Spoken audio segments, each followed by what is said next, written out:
Selamat pagi, saudara sekalian. Hari ini saya senang bisa menyapa saudara dengan renungan singkat, dan renungan yang saya sampaikan bertemakan hikmat keren seorang wanita. Saya ambil teksnya dari Kejadian 27 ayat 46, berbunyi demikian. Kemudian Ribka berkata kepada Ishak adalah suaminya, "Aku telah jemu hidup karena perempuan-perempuan Het. Jikalau Yakub juga mengambil seorang istri dari antara perempuan negeri ini, semacam perempuan Het itu, apa gunanya aku hidup lagi?" Saudara sekalian, sekali lagi ini kisah berhubungan dengan keluarga Ishak dan istrinya bernama Ribka dan kedua anaknya lelaki. Dan pada waktu itu situasi sangat genting dan sangat sulit karena Yakub sedang terancam oleh kakak kandungnya sendiri akan dibunuh. Sebab Yakub telah mencuri hak kesulungannya, mengambil dengan tipu muslihat berkat yang seharusnya diterima oleh kakaknya. Lalu kakaknya berencana membunuh adiknya pada waktu bapaknya sudah mati. Yang luar biasa, saudara, dalam menghadapi situasi itu, walaupun Ribka adalah seorang yang biasa, tidak pernah menonjol, tapi dalam cerita ini saya lihat sesuatu yang mengagumkan yang dia sampaikan kepada suaminya. Sebelum suaminya memberi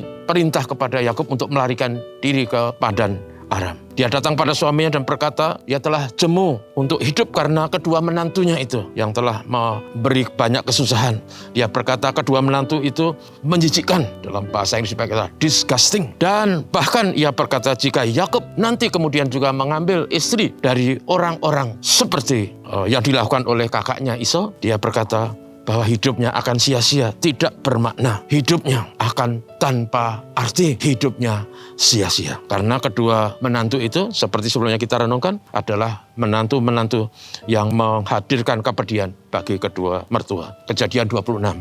Ayat 34-35. Saya katakan wanita ini punya hikmat yang mengagumkan, yang keren. Karena apa yang disampaikan kepada suaminya itu sangat cerdas dan sangat efektif. Dia tidak memakai alasan apapun kecuali kedua menantunya itu. Dia berkata kedua menantunya itu telah menyesakkan. Jadi dia berkata hidupku akan sia-sia kalau nanti Yakub juga mengambil istri dari orang Het seperti kakaknya. Dan apa yang dikatakan kepada suaminya itu diterima karena suaminya juga mengalami kepahitan itu, mengalami kepedihan itu. Sehingga yang sangat indah saya katakan keren karena apa yang disampaikan Ribka kepada Yakub, kepada Ishak itu adalah untuk melindungi semua pihak. Jadi bukan semata-mata karena Yakub sedang terancam maka dibunuh oleh Esau. Kalau itu menjadi alasan, maka Esau akan tambah marah dan berkembang kemarahannya, bahkan bisa mengancam bapak ibunya. Karena itu alasan dipakai adalah kedua menantu. Dan akhirnya bahkan Esau sendiri mengerti bahwa alasan kenapa Yakub lari ke Padan Aram adalah karena papa mamanya